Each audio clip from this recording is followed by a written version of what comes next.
Hello everyone, this is Claudia. Welcome back to my channel. Today we're going to talk about how to make your own artwork using stamps. Most of the time when I want to make like this kind of art that I can hang inside my home or put in a bookshelf, the first thing that I'm always being stopped by is actually the drawing part, not the coloring. It takes me a long time to perfectly draw what I want, but there's an easy way that I tend to do lately is I use a lot of my stamp sets, and I'm starting to create a scene, and using the stamps that I have, and I think that can work very nicely. A lot of us have a lot of stamp sets, and I think I'm sometimes limiting myself of just making cards with these stamp sets, but these stamp sets can be used to make really beautiful things like a small little artwork, a small little painting.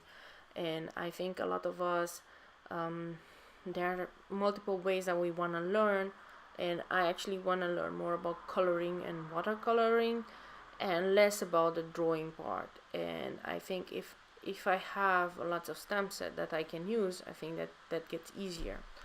So what I did is I stamped like lots of the mushrooms and the hedgehogs, and I'm using three separate stamp sets actually in the end, because I needed the mushrooms and the leaves from a memory box one and the hedgehogs from the MFT one.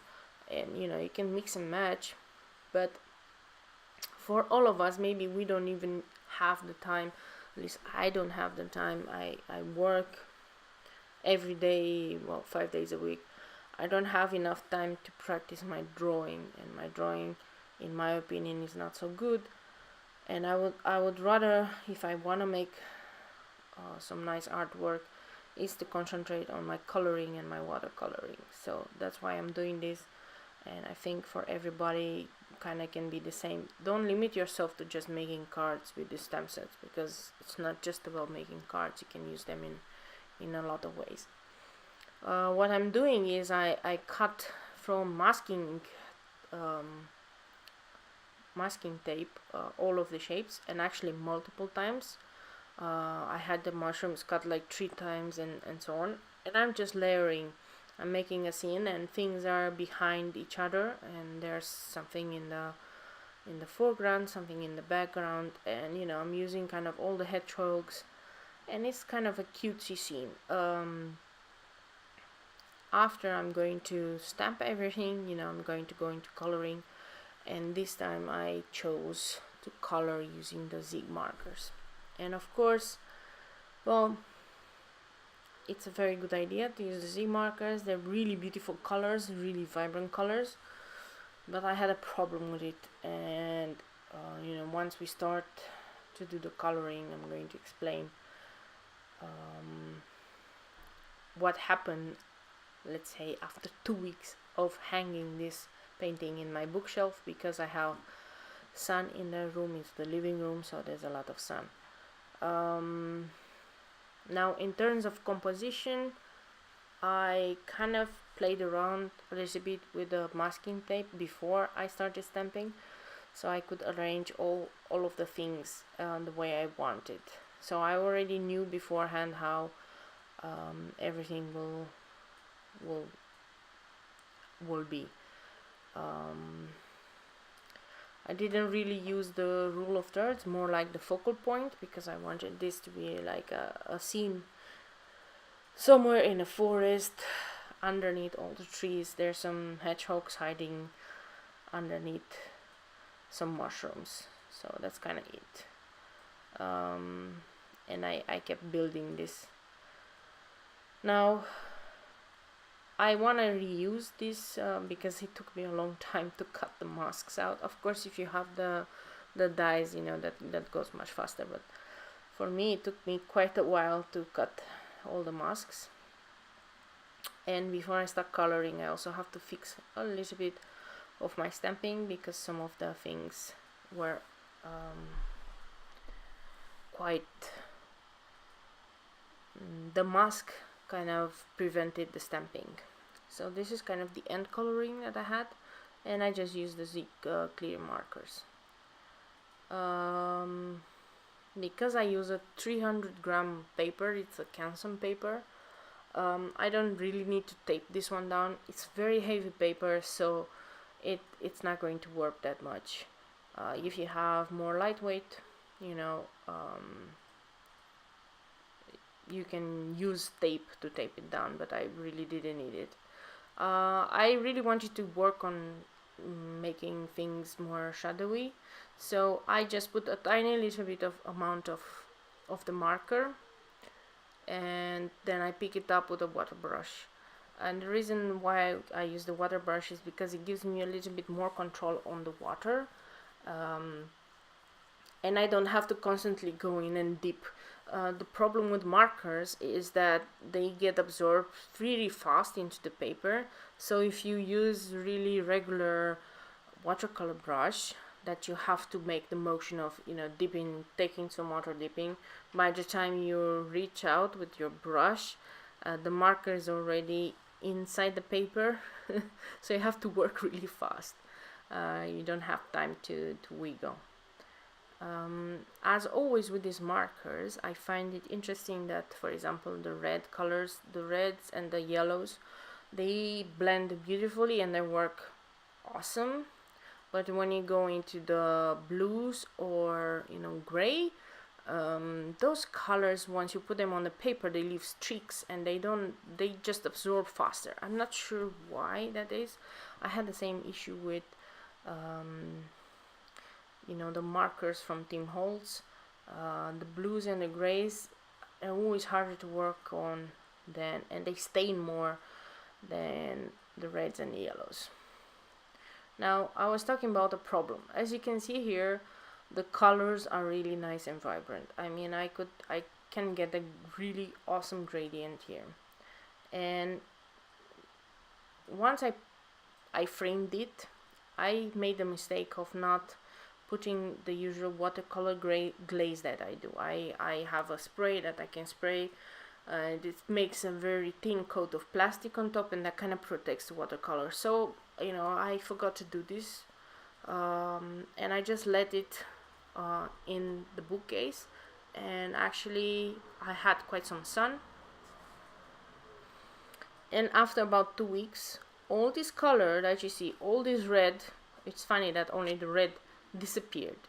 Actually, if you look at the picture now, you don't see the red anymore, which was really a letdown. Also, the green a bit disappeared.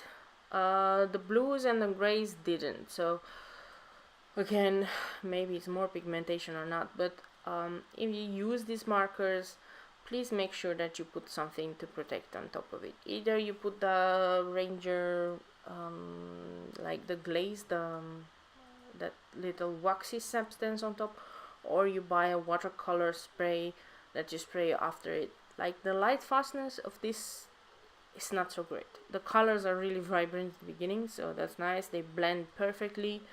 It's really a pleasure to work with, but if you really wanna have your artwork hang somewhere, yeah, you need to do a lot of work to protect it. What I tried in this one, how I try to blend things is, I first put a color, and then after I do it with the water, I put another color and I try to blend them out. What I found out in other projects is that it works perfectly if you just don't even use the water, but you just blend with the other color.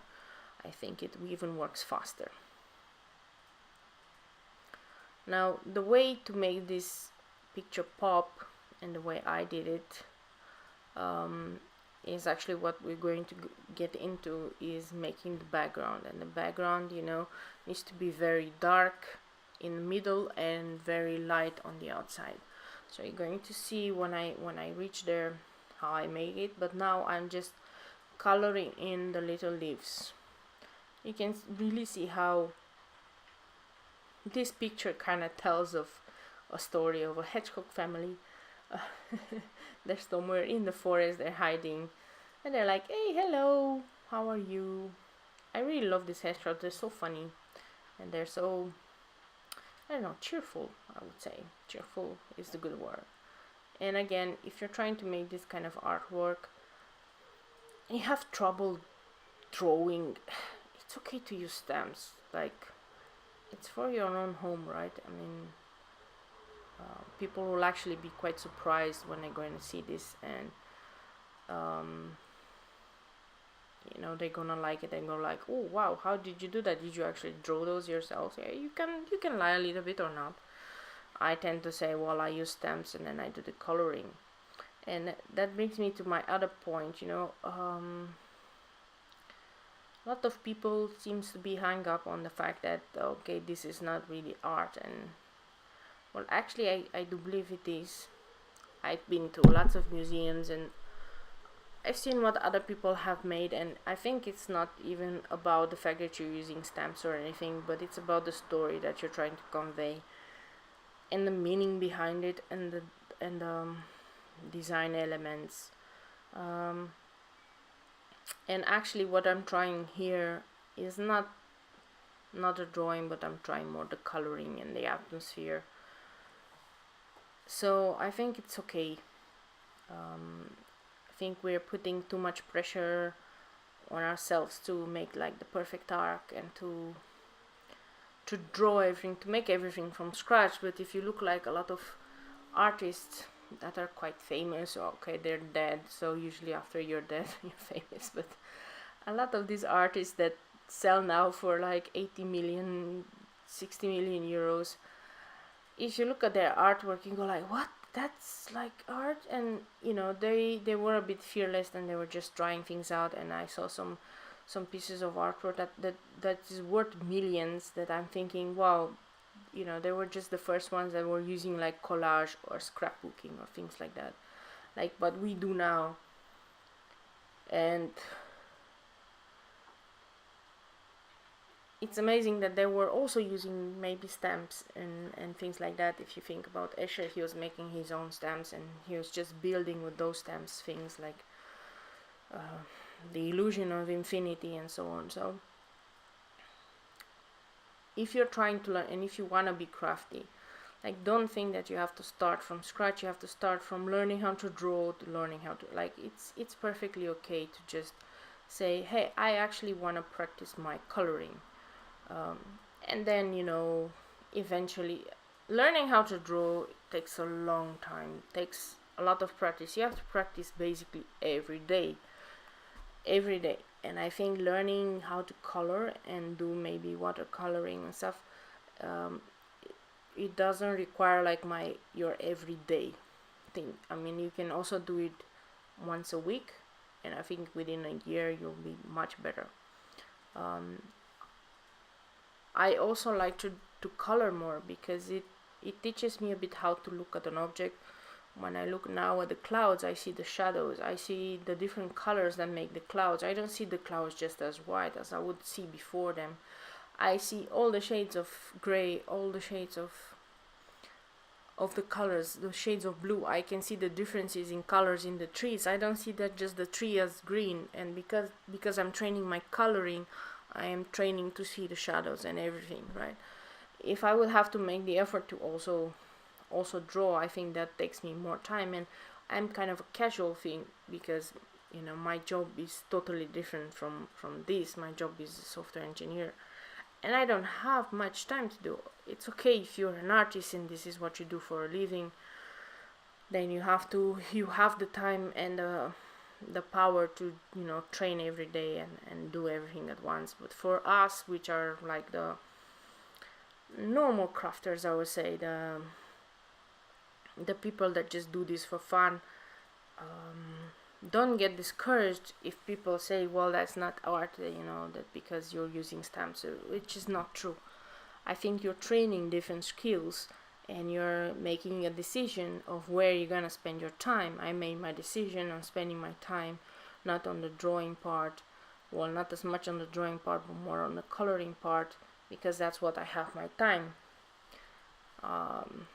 So this is very good example. I see on other YouTube channels people commenting, you know, on other paper crafters, like, oh, you're not really doing art because you're using stamps, and I think that's wrong. I think it's not true.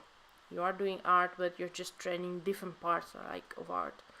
You're training design and composition, which is very important. You're training in color theory and how colors work and how you can blend things, and you're training in shadows and things like that. It's different aspects of the art. Like for example, you can see like on the manga artists, there's always when somebody making a manga, there's somebody that does the drawing and does the drawer and he does the concept and he does the story and how every panel does, and then there's a separate person or multiple persons that will do the coloring, and they're called the inkers, and they're very good at coloring, they're very good at shadows, they're very good at showing expression with colors and with texture and with everything. And I think that's where I'm mostly going for. And of course these people do know a little bit how to draw, but they're not the experts, and they never will be, but they're a very integral part of the entire process of what you do. So yeah, as an advice for everybody that starts now, like, don't be afraid to experiment, but also make a decision for yourself, like how much time do I have to spend on crafting in a day. You may be you maybe need to take care of your kids, you maybe need to go to work and so on. Like how much time do I realistically have to spend, and then what will I do? Okay, that's kind of it for today. If you want to know more details on what I used and what stamp set, go to my blog post. There's going to be a link in the description below, and also the end card of this video. If you want to listen to more of me rambling on and talk about craft and arts and stuff, please click the subscribe button. You'll have in this card a link to more videos that are kind of in the same line from me, and also check out my latest video. Thank you so much for watching, and I hope to see you next time.